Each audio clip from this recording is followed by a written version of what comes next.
trazer só alegria, né? Vamos agradecer pela oportunidade de estarmos mais uma vez reunidos nessa casa que nos traz não só acolhimento, mas também ensinamento, que nos ensina a vivenciar a vida com mais tranquilidade, com mais harmonia, enchendo o nosso coração de muita fé e na certeza que não morremos, que a vida aqui é transitória, que nós atravessamos as fases necessárias para o equilíbrio do nosso espírito. E nós temos que entender da importância que é voltarmos à Terra, quantas vezes for necessária para o aprendizado. Nós sabemos que o nosso Pai Celestial não nos castiga. Ele é amor, alegria, coragem, discernimento do bem e transmite para nós, através das suas leis, a certeza da nossa volta espiritual. Do nosso mundo em que saímos simples e ignorantes para começarmos a vivenciar aqui nesse planeta, é o que nós estamos aqui conhecendo agora, mas tantos outros nós já passamos, tantas idas e vindas nós já fizemos, para que chegarmos até hoje com essa consciência de um Deus bom, um Deus vivo e um Deus generoso. Se acontecem as dificuldades em nossas vidas, é para que nós possamos aprender.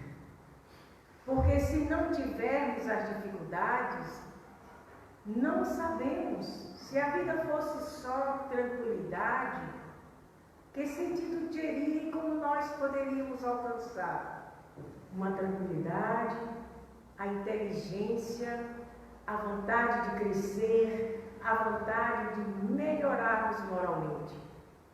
Porque se nós falarmos só da parte material, nós observamos que, diante das dificuldades que estão sendo atravessadas aqui na Terra, em todos os continentes, em todos os países, nós observamos que há sempre, se você olhar, ter esse olhar material e não tiver esse olhar espiritual, de ver que tudo são consequências das nossas escolhas. Nós é que buscamos, nós é que escolhemos, nós é que vivenciamos em que caminho, em que estrada caminharemos. Então nós vamos falar hoje, no capítulo 4, o item do 4 ao 17, sobre ressurreição e reencarnação.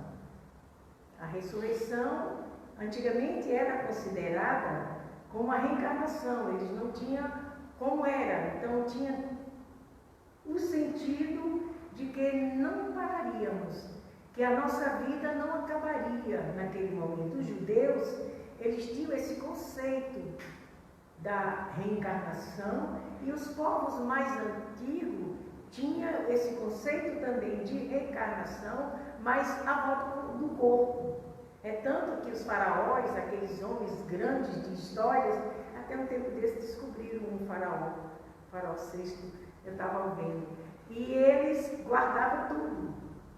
Na Índia, também a maioria das pessoas são reencarnacionistas, e eles também têm essa questão da volta da pessoa, mas não no mesmo corpo. Já tem uma visão mais espiritualizada do sentido dessa volta. E por que voltamos? Se nós perguntarmos quantas vezes nós vamos voltar à Terra, quantas vezes for necessária para o aprendizado. Quando nós começamos a atravessar as fases das nossas vidas, nós vamos observar que no começo era tão diferente, era tão distante essa realidade espiritual, e a doutrina espírita ela traz esse leque. Porque nós ficamos com tantas dúvidas, muitas das vezes, seu entendimento, porque tanto sofrimento distância do outro, tanta facilidade para alguns e tanta dificuldade. Tem pessoas que acreditam na fé, têm a fé e acreditam também na sorte. Não é? Acha que tem uns que nascem com sorte, outros nascem sem a sorte. E nós sabemos, pela lei divina, não há separação. Não há nenhum melhor que o outro. Há sim aquele que consegue atravessar suas fases de experiência com mais tranquilidade, porque aprenderam a renunciar. Aprenderam a diminuir os seus gozos terrenos para dar, em determinado ponto, uma ajuda, um auxílio, uma palavra, uma conversa, um passe. Seja em qual for o segmento religioso, há sempre esse cuidado que temos, que as pessoas têm para com o Espírito, que sabe que é imortal. Então, a ressurreição é a volta do Espírito ao corpo.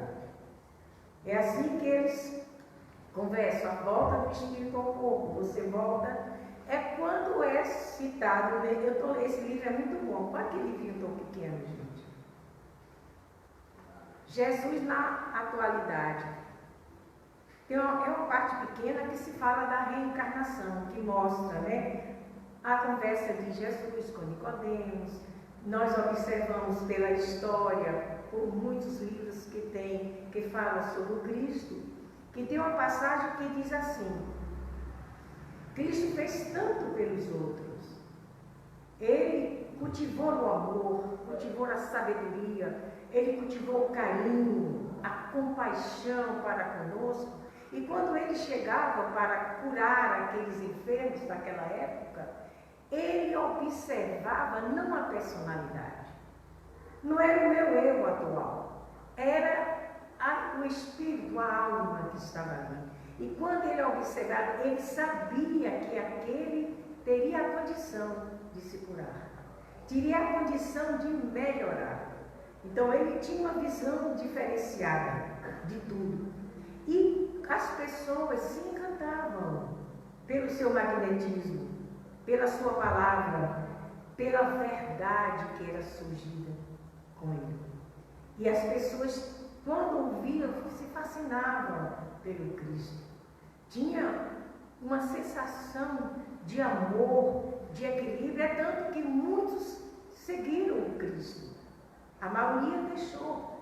E ele se viu só no momento da sua crucificação, no momento do estágio em que ele passou, para trazer para nós, nesse pequeno período que ele teve, mostrando, exemplificando, trazendo para dentro do seu coração e para os nossos corações a certeza de dias melhores em nossas vidas.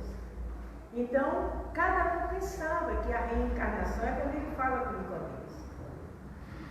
Como nascer? Ele não tinha como entender. E Jesus questiona, doutor da lei, o homem, né? E ele compreendeu. E se ele não tivesse essa certeza, essa segurança dessa volta, ele não teria nos dito. Tudo se perdia no tempo e no espaço. Mais de 2000 anos, se nós buscarmos o Evangelho do Cristo, ele vai nos mostrar que através do estudo, através do conhecimento, através dos conselhos que eles passam para nós, da sua exemplificação, porque o Cristo, ele nunca enfermou no período que ele viveu aqui na Terra. Os climas mudavam, pessoas vinham, agora que nós chamamos de viroses, as doenças da época, e ele nunca se enfermou. Ele nunca parou de dar uma palestra ou de falar em público ou de mostrar os conhecimentos porque estava gripado, porque estava com a dor. Não. Porque ele veio à Terra para nos mostrar esse novo caminho, essa boa nova, e trazendo para nós essa certeza da imortalidade. É tanto que quando abandonam ele, a Joana de Ângeles nos fala que depois de mortos, depois de muito tempo, eles que vieram para escrever a história de Jesus. E são muitos e muitos que escrevem a história de Jesus. Por quê? Porque ele marcou a vida de cada um. Ele sabia tanto que tudo isso que ele ia passar, que ele disse que não nos deixaria.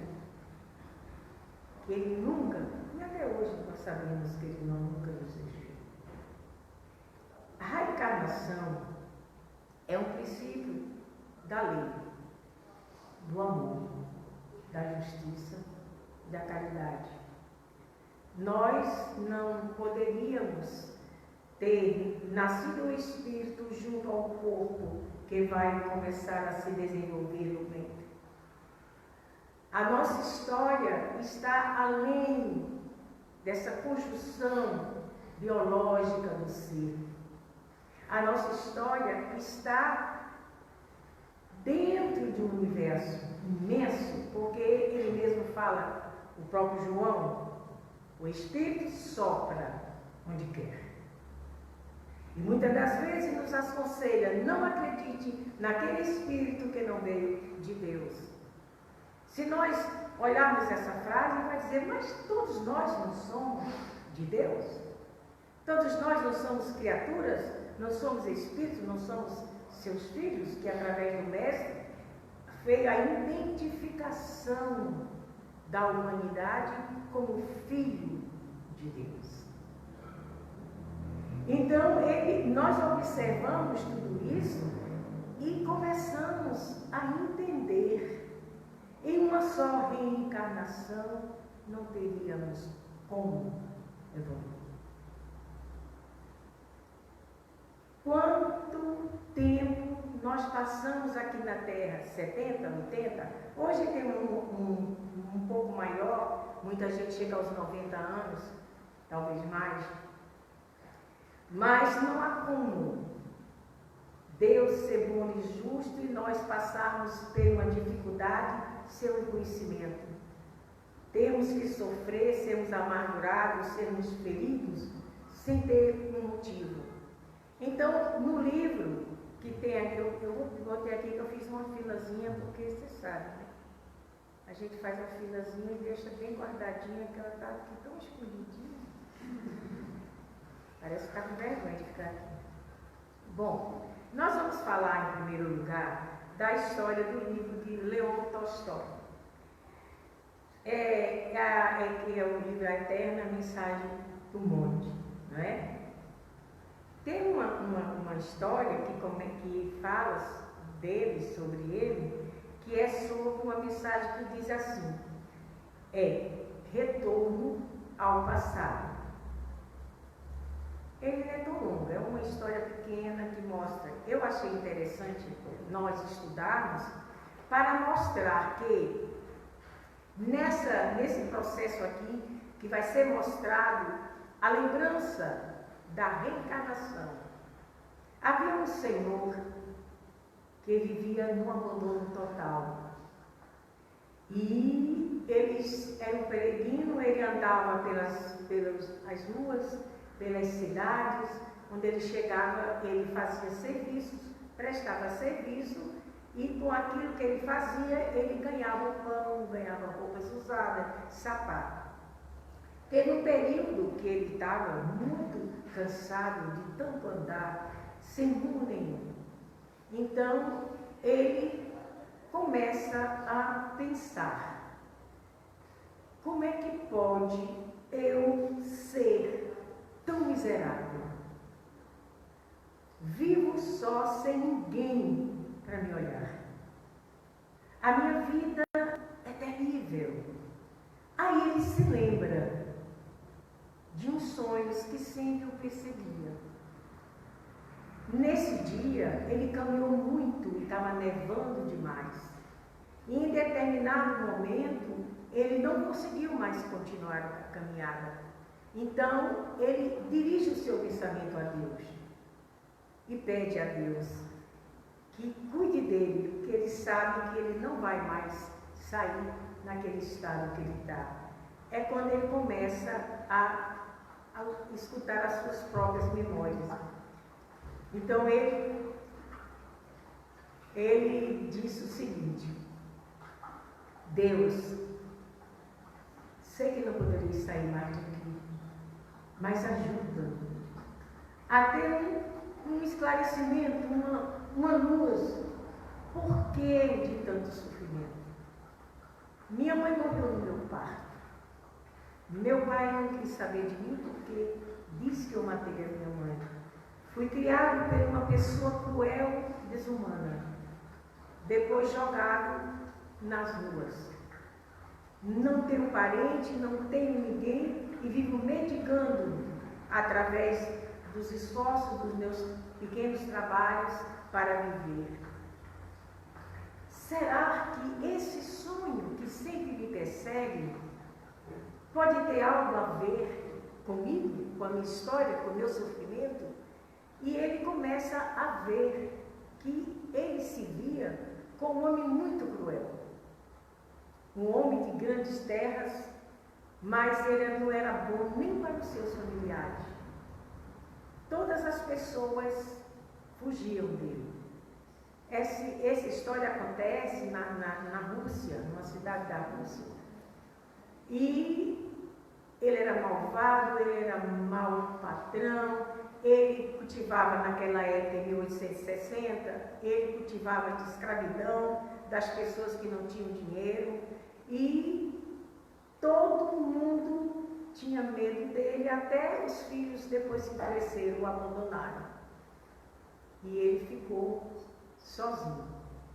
E poucos momentos depois, a esposa dele, devido a tantos maltratos, ela morre.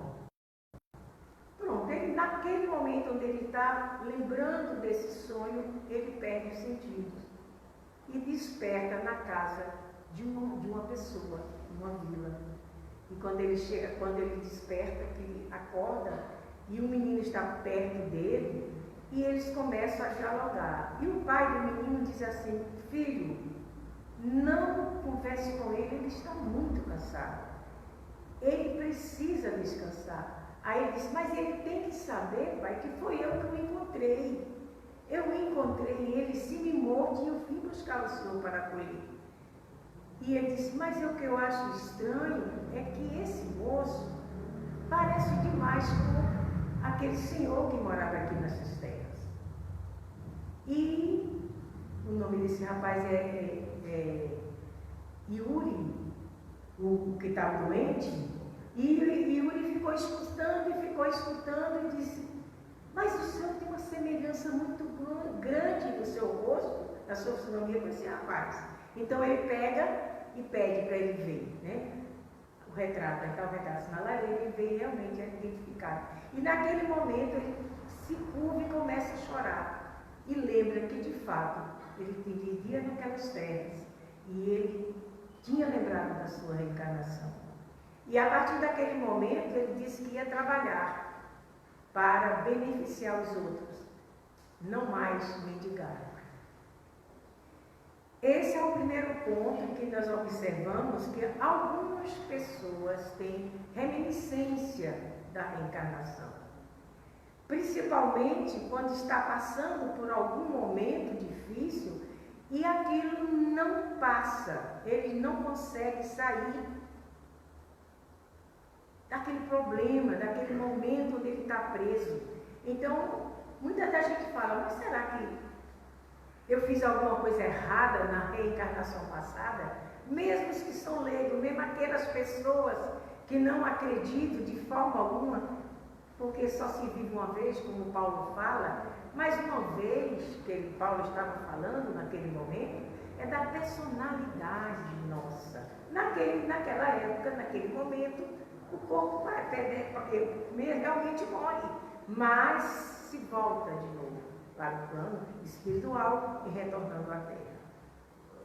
Tem uma história que aconteceu também em Jiquié, na Bahia, na década de 66, 67, isso foi registrado nos jornais da época, que tinha um senhor que morava em Jiquié, uma cidade, numa rua, e ele era paralítico, ele estava doente, muito paralítico, e ele tinha uma neta era Clarinha, tinha essa neta, e essa neta, quando via ele, corria com medo dele, desaparecia, não queria chegar, tinha pavor. E por muito tempo, sempre se repetia essa cena. Aí tinha um centro espírita lá, deve ter ainda, que era o Santo Espírito Bezerra de Menezes, e o rapaz que era o presidente lá na época, o nome dele era o Wellington, e ele ficou interessado pelo caso e começou a investigar, conversar com as pessoas, e descobriram que aquela menina, não me lembro, que parece que até o próprio Divaldo esteve lá para ver realmente se o fato era verídico, não é? Porque ela, a criança de 4 anos de idade, ela relatou todos os maltratos que sofria dele, não é? Que não queria ficar perto dele, que ele não era o avô dela, não. Isso não é o meu avô, isso me maltratou muito. E eu sei que foi descoberto realmente que ela era a esposa dele, que tinha desencarnado muito antes dele. E ela voltou como neta. Então são casos assim que vai estar se mostrando que todo o processo de vida aqui na Terra, queiramos ou não, eu observo muitas vezes que até algumas pessoas que já têm um conhecimento espírita não aceitam quando estão passando por uma dificuldade maior, que pode ter sido um resgate. Não, mas isso vai passar. Eles não acreditam. Por quê? Mas eu não me lembro. Como é que eu vou pagar por uma coisa que eu não me lembro? Consciente nós não lembramos mesmo, mas inconsciente nós sabemos que ele está ali gravado. Porque Deus seria injusto conosco. O bom desse entendimento é a gente tentar sair da dificuldade. Para isso existe a inteligência e existem os caminhos. A maioria das pessoas dizem: eu não tenho nada, não nasci com nada, me acostumei aqui e aqui está bom, eu vou passar. É por isso que quando se fala assim, os ricos não irão ao céu, não é isso que a gente fala? O rico é difícil alcançar o céu, o pobre é mais fácil de alcançar. Quando se fala, eu não vim para os doutores, eu vim para os pequeninos. Mas nós temos que observar, essa questão da riqueza não impede do espírito evoluir e ser bom.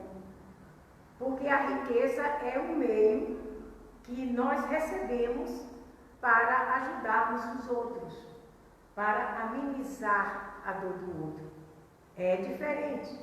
Nós precisamos ver isso. E pobres, que são pobres mesmos, e diante do sofrimento, da pobreza, eles têm orgulhos terríveis e às vezes não se curvam para receber. E nós sabemos que dar é muito bom, mas no momento em que você necessita, você precisa também receber. Você precisa deixar o orgulho que às vezes marca as nossas vidas e nos impede de seguirmos adiante. Porque o trabalho é a recompensa do trabalhador. Nós, homens e mulheres na Terra, trabalhamos para nós. Mesmo que nós trabalhamos em uma firma, em um hospital, em um consultório, varrendo as ruas, fazendo qualquer tipo de trabalho, nós trabalhamos para nós. O trabalho é a lei do progresso. Sem o trabalho não há progresso. Nós temos que entender que existe também o rico bom, o rico ruim, o pobre bom e o pobre ruim. A gente está tudo misturado, porque a gente tem que ver para que você encontre o reino, que é a sua consciência limpa, a sua consciência consciente do que você está de fato fazendo, do que você está aproveitando a sua vinda aqui na Terra para o seu melhoramento. E tem as pessoas que se apegam, porque existe a miséria, que não é a pobreza. A miséria é um estado terrível que o ser humano alcança. A pobreza é a falta de muitos recursos. São recursos pequenos. No país como o nosso, a pobreza é mais difícil, não é? Um país mais elevado, mais adiantado, não moralmente, mas com condições melhores financeiras, a pobreza lá, você tem direito a uma casa, tem direito a seu carro, tem direito a uma vida melhor, seus filhos estudam em lugares melhores. A nossa pobreza aqui é uma pobreza sofrida. Isso é verdade. Se nós sofremos resignadamente, resignar não é parar, não é aceitar sem reagir. Resignar é você aceitar o momento que você está e se erguer daquele momento e você reagir. Na cidade de São Salvador, de Salvador, Bahia, tem um caso muito interessante dessa coisa de quando nós estamos reencarnados, como é que nós vamos nos comportar. E tinha uma senhora que ela tinha um esposo muito bom. Eles tinham uma vida boa, uma classe média alta, eles viviam bem, viviam no bairro bom, né? Da cidade de Salvador. Tinham 3 filhos e era tudo muito tranquilo. Ela, como dona de casa, na época, que eu não sei quanto tempo foi, tinha isso de a mulher não trabalhar. Então ela preferia ficar. Muitas trabalhavam, mas tinha umas que não queriam. Então eu não podia, o esposo não permitia, mas eu tenho dinheiro, para que você vai trabalhar? E ela vivia assim, muito bem. E de repente houve uma viravolta, eles tinham empresas de ônibus grandes lá, e eles viajavam por quase todo o Nordeste e parte do Leste. E houve um grande acidente na época, e eles pagou tudo, ele fez tudo, e eles vieram à falência. E poucos meses depois, esse senhor desencarna. E fica só ela e os 3 filhos. Depois de tudo isso que aconteceu, as pessoas que residiam perto dela começaram a conversar com ela. Ela disse, eu estou perdida, eu estou acabada, como é que eu vou viver? Então, um deles perguntaram, isso é uma história verídica, gente, perguntaram para ela, o que você sabe fazer? Ela disse, cocada, doce. Então você vai fazer doce. Ela se mudou de um bairro que não podia mais como pagar, foi para um bairro mais modesto, onde elas conseguiram, né, vender a casa que tinha e foram para um bairro mais modesto. E nesse bairro ela disse, como? Se não sei se tem nem açúcar. E a gente, a vizinha chegou, trouxe um pouco, outro chegou, trouxe o outro trouxe açúcar. Ela começou a trabalhar, fazia e ia vender, fazia e vender. E ela cresceu, hoje é a cocada baiana. Essa cocada não sei se é distribuída por aqui, mas por lá, onde eu morava, Feira de Santana, é cheia da... Ela ficou milionária com a cocada baiana. Ela cresceu. Ela não se... Mas tem pessoas que quanto mais está doente, mais está, e não se erguem.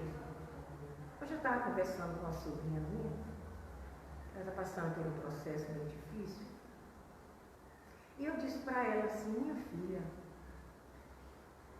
tem uma luz dentro de você, tem uma força interior dentro de você. Você precisa viver realmente esse luto que você está vivendo. Porque quem passa pelo luto tem que viver o luto, para depois se libertar. Você vai viver esse luto, mas depois você vai se erguer novamente e dar continuidade à sua vida. Porque quem perde os filhos, quem perde alguma coisa, como eu perdi os meus, é difícil demais. Mas quando nós temos essa consciência da imortalidade da alma, consciência das voltas dos nossos queridos ao nosso reencontro, às vezes como vizinho, às vezes como pai, às vezes como esposo, e às vezes no próprio trabalho. Quantos lugares a gente já esteve que as pessoas simpatizam, outros não, porque a gente tem a nossa energia. E a nossa energia às vezes é compatível com um, é como o sangue, não é compatível com o outro. Não é? E às vezes nós julgamos o outro pela aparência. Não sabemos se aquela pessoa está ali carrancuda, está ali fechada, mas que dentro dela existe uma grande tristeza e também uma grande capacidade de dar uma volta por cima. E é isso que eu disse para ela: viva seu luto, mas depois se erga. Porque tudo na vida tem a presença de Deus. A morte é uma das provas mais difíceis que nós, seres humanos, enfrentamos. Mas é preciso que ela venha. Porque se nós vivêssemos a vida toda, como é que seria? As pessoas sabem que morrem, mas machucam, maltratam, matam, ferem, roubam, traem. E a morte é conselheira. A morte vem para a libertação do espírito. Não é bom? Não. Porque por mais que nós sejamos no mundo espiritual, nós nos apegamos à terra. Nós nos apegamos a isso aqui, às nossas vestes, aos nossos filhos, aos amigos, à nossa casa. Mas esse apego, ele é necessário. Porque assim não fosse, em reencarnações mais difíceis que nós estivéssemos passando, o que iria acontecer conosco? Nós nos mataríamos. É por isso que tem que existir esse medo, para que a gente possa dar continuidade às nossas obras, às nossas missões, por mais pequena que seja. Aquele filho que é rebelde, mas que nos ama. Aquela filha que também é rebelde, que segue seu caminho, que não quer ouvir, também nos ama. A sua maneira, porque só o amor pode trazer para o homem terreno a certeza de dias e momentos melhores. Então, reencarnar faz parte da vida. O Cristo encarnou, porque ele não precisou, ele era um espírito de escola, é uma divindade, está lá. Mas ele veio provar na carne e mostrar que a carne não tem força nenhuma, que só o Espírito é que tem força. Eu vi Divaldo falando uma coisa quando se perguntaram a Divaldo, por que as pessoas estão muito tendo mal de Alzheimer, demências mentais? E ele disse, isso é o quê? É do corpo, é das pessoas, é da genética? E ele disse, não, é do Espírito. Porque tem pessoas que nunca teve um caso na família, mas não teve. É do Espírito. Então, a gente tem que cuidar. Porque quem está falando aqui é o Espírito. Aqui só é uma embalagem. E se você aprender a viver os Evangelhos, você aprende a passar pelas dificuldades com sentimento de gratidão a Deus, pela confiança que Ele nos deu, pela certeza que Ele tem que nós vamos vencer. Jesus disse que nós não nos perderemos, estaremos sempre, e Ele está sempre atento, nos vendo, porque ainda somos crianças psicologicamente. A nossa inteligência está muito ainda rudimentar. Nós temos uma potência de energia, mas nós não usamos. Pedimos aos outros que nos façam oração, que nos aplicam passe, que nos fortaleça no momento de fragilidade. Mas o melhor da vida é nós sabermos que nunca estamos sós. Porque quando o ser humano se recolhe a ficar só, em primeiro passo, nos fala Emmanuel, vamos conversar com ele, né? É o egoísmo.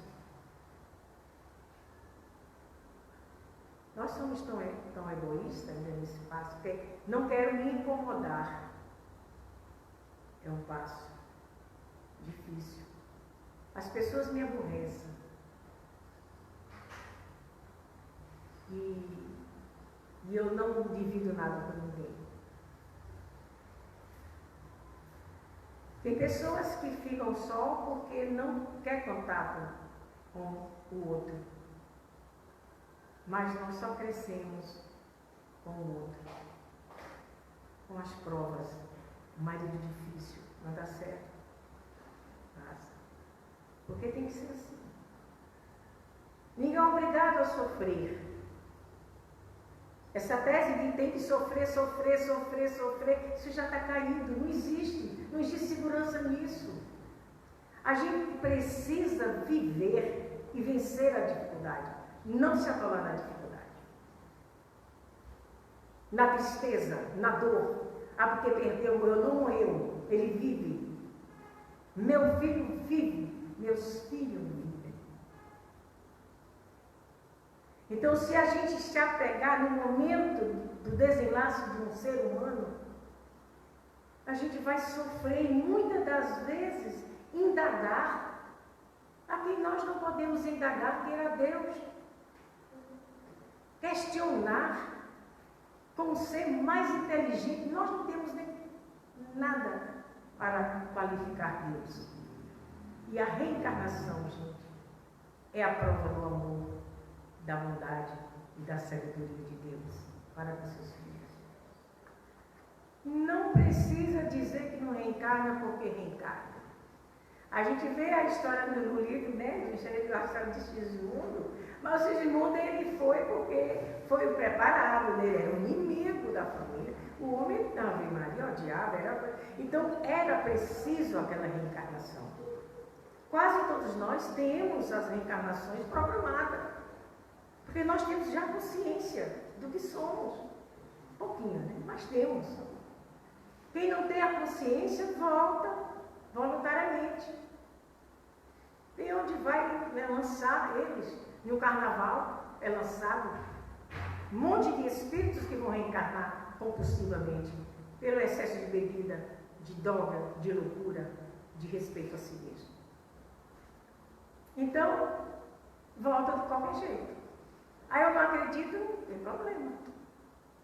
Mas você já reencarnou não sei quantas vezes. E eu tenho certeza, gente, que eu já fui homem, viu? Porque o couro que eu tomo é porque eu fui homem. O couro que eu tomei, você não sabe como foi grande para mim. As provas que vieram até mim, foi difícil demais. De uma situação para outra. Eu disse, não pode ter sido, eu devo ter acabado com muita gente. E eu fiz muita coisa errada mesmo. Porque não é possível, gente. Porque a gente acha tão boazinha, né? mas eu estou boazinha. Bom, inocentes não somos, mas também estamos melhores do que fomos. Então isso nos dá uma segurança total de que nós estamos no caminho certo, no caminho do amor, do perdão, da justiça, da caridade e do amor ao próximo. Que Jesus nos fortaleça, nos ampare, que nós possamos grudar no nosso coração nas leituras do Evangelho, quando estiver tentando sair do prumo, que a gente sai muito, né? Para voltar, então a gente pega o Evangelho e diz: estou aqui novamente. Que Deus nos abençoe.